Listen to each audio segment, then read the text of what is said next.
What if the deepest pain in human life is not caused by a lack of money, success, or possessions, but by something far more hidden?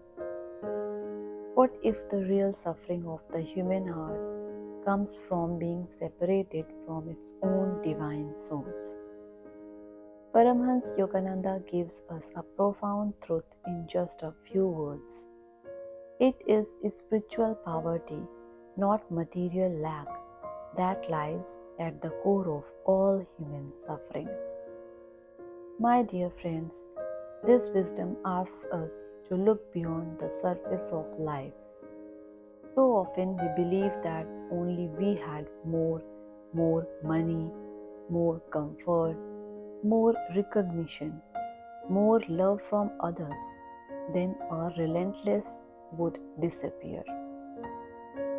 We think the next achievement will complete us, the next position will satisfy us, the next relationship, the next opportunity, the next success will finally bring peace. And yet, even after gaining so much, many still feel empty within. Why? Because the soul was not made to live on outer things alone.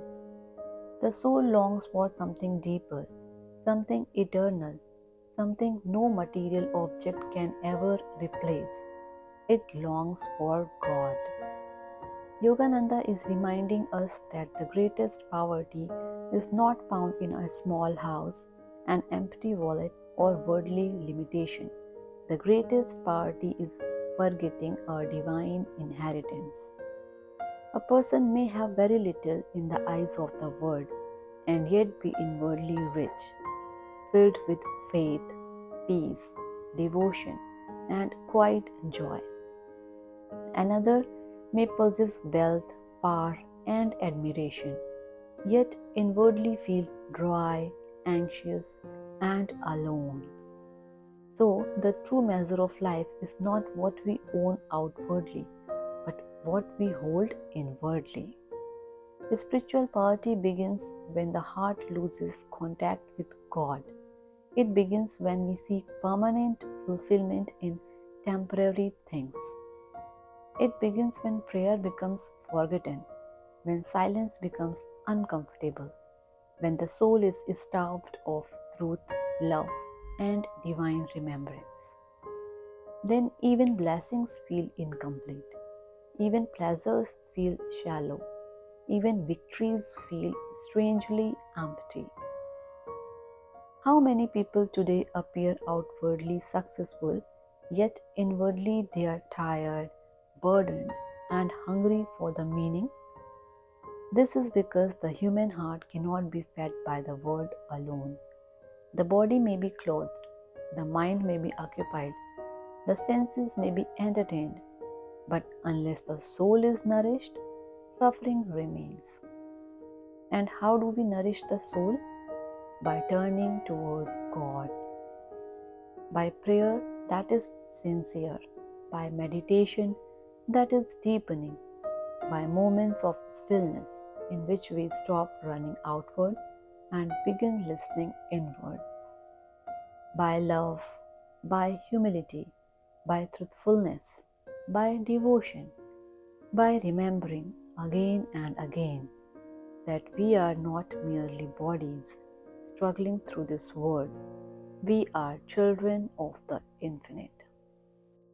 When divine remembrance returns, something begins to change, not always outside at first, but inside, where it matters most.